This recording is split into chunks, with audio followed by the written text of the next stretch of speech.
ఇదేంటంటే ఇది ఒక టెంపరీగా ఇవాళ on the floor of the house ముఖ్యమంత్రి రేవంత్ రెడ్డి గారు చాలా క్లియర్గా కేటగారికల్గా ఏ రోజు ఏం జరిగింది, ఏ మినిట్కి ఏం జరిగింది, మినిట్ టు మినిట్ ఇది చెప్పారు.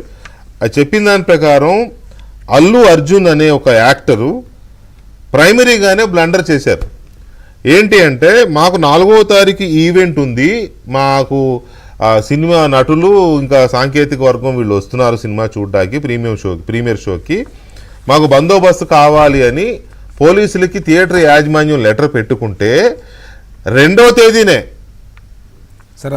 వెళ్ళిన అడ్వాన్స్ ఒక నిమిషం చూశాను ఈ లెటరు 2వ తేదీనే పోలీస్ చాలా క్లియర్గా ఎవరూ రావడానికి వీల్లేదు, ఆర్టీసీ క్రాస్ రోడ్స్లో థియేటర్స్లో ఇలాంటి ఈవెంట్స్ వల్ల ఇబ్బందులు వస్తున్నాయి, పర్టికులర్గా ప్రముఖ తారాగణం అంటే హీరో హీరోయిన్స్ కానీ వీళ్ళు రావడానికి వీలేదని పోలీసులు క్లియర్గా చెప్పారు. ఇది అసెంబ్లీలో సీఎం చెప్పిన మాట, ఇదేదో ఆషామాషి మాట కాదు, విత్ లెటర్స్ ప్రూఫ్స్ ఆయన చెప్పారు.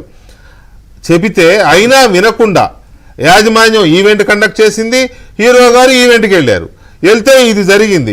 జరిగిన తర్వాత అయినా రియలైజ్ అయ్యారు, ఎక్కడన్నా అయ్యో ఇది జరిగిందని అనుకున్నారా అంటే అది ఎక్కడా కనపడలేదు.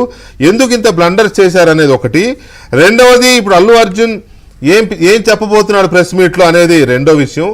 మూడవది అల్లు అర్జున్ బెయిల్ కోసం కోర్టుని తప్పుదోవ పట్టించాడు అనేది వాస్తవమేనా, ఒకవేళ తప్పుదోవ పట్టిస్తే ఎలా తప్పుదోవ పట్టించాడు, ఈ అంశాలు మాట్లాడదాం. అలాగే ఇండస్ట్రీ ఎలా ఫీల్ అవుతోంది, ఎగ్జిబిటర్స్కి ఇప్పుడు ఇవాళ అసెంబ్లీలో రేవంత్ రెడ్డి గారు ఇండైరెక్ట్ గా చెప్పేశారు, ఇక మీదట ఈ ప్రీమియర్ షోలు రేట్లు పెంచుకోవడాలు ఇటువంటి మన దగ్గర కథలు నడవక తోకలు కత్తిరిస్తా ఉన్నట్టుగా చెప్పారు.